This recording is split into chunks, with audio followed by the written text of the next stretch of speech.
I was originally contacted to examine this case because the prosecution's theory was that this was a sexual homicide, that the victim was raped and killed at the same time, in the same event.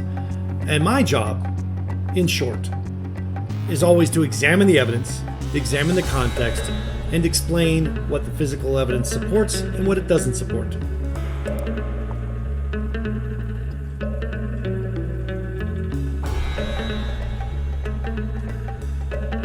The Chapman case involved a lot of complex physical evidence in relation to the murder of Christina Hill. And in this case, I testified in a variety of different areas. First and foremost, I testified about the context of the victim's vulnerability. She lived on the streets. She didn't have a lot of possessions. She didn't have a lot of agency. She was not very welcome in her own community.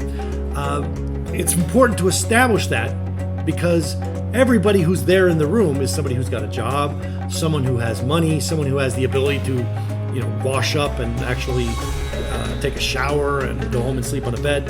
So contextualizing the victim's life in this case was one of the first and most important priorities for my casework. The second thing is that trying to explain or understand whether or not sexual activity attributed to the defendant, Joseph Chapman, is actually related to the murder. And in this case, I was able to demonstrate with the physical evidence that it wasn't. The sexual activity between them definitely took place, but this would not be unique for her in her context, in her life. So the first thing I do is try to figure out when that sexual activity took place. And we were able to look at a variety of different kinds of physical evidence and demonstrate that nobody could actually make that determination. If it had occurred at the same time as the violent attack, there would be, her clothes would be off and there would be blood spatter related to that attack on her. And that wasn't the case. Her clothes had blood on them, which means that she was killed and then her clothing was removed afterwards. Now, the next thought is, well, was she sexually assaulted after that? There's no evidence of that. There's no evidence of that whatsoever. In this case, what we have is a violent attack, we have the body being moved, and we have her belongings gone through. In other words, I was able to use the physical evidence and the bloodstain pattern analysis to demonstrate that she was actually robbed.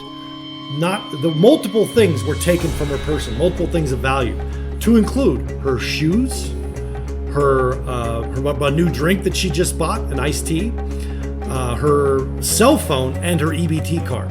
And by reviewing the surveillance video that exists throughout the city and at the mini mart that she went to, we're able to know that she had these things on her when she left that location. We know where they were on her person, and we know that they were not found with her when her body was discovered the next day.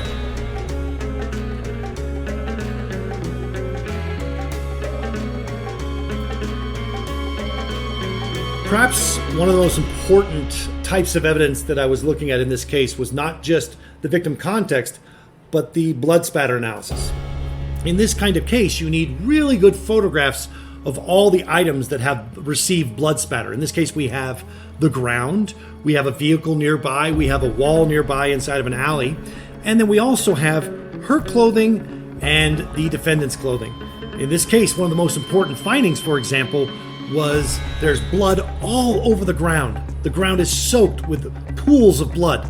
And in leaving in the dark, anybody leaving in the dark, because this crime happened at night, would get blood transfer on their feet or on their shoes. And the defendant's shoes had no blood on them whatsoever. Not even no blood spatter on them from a violent attack, and certainly no blood on the bottom from walking through blood. So to do this, you have to have the scene, you have to have well documented, and you have to have the clothing well documented, and you have to have a knowledge of what we call Locard's exchange principle, which is the idea that when two items come in contact, there's an exchange of evidence. And that's the principle on which we're relying to make our interpretations. The other thing in this case is that you also have to really know what things are and what belongs to the scene, and know what types of blood evidence you're looking for. Very often when looking at complex blood evidence or blood evidence that's associated with a violent crime, the brain of most people shuts off and they just see the violence or the gore, and they start thinking in terms of movies and television. But in this case, you have to understand that not all bloodstain patterns are equal. You have blood pooling that's result from blood coming out of wounds when the person's on the ground. You have blood spatter that's from impact spatter from an item hitting the ground or hitting the wall, such as the victim's head in this case, where the blood spatters off in different directions. And you have blood drops from somebody who's got bloody hands or a bloody object walking through the scene and dripping blood off of them. And then finally, you have blood smears, a bloody object having contact with clothing that creates smudges or smears on that clothing that are evidence of contact. So understanding that blood is important and understanding the different kinds of bloodstain patterns that exist, that's super important that you not confuse those things.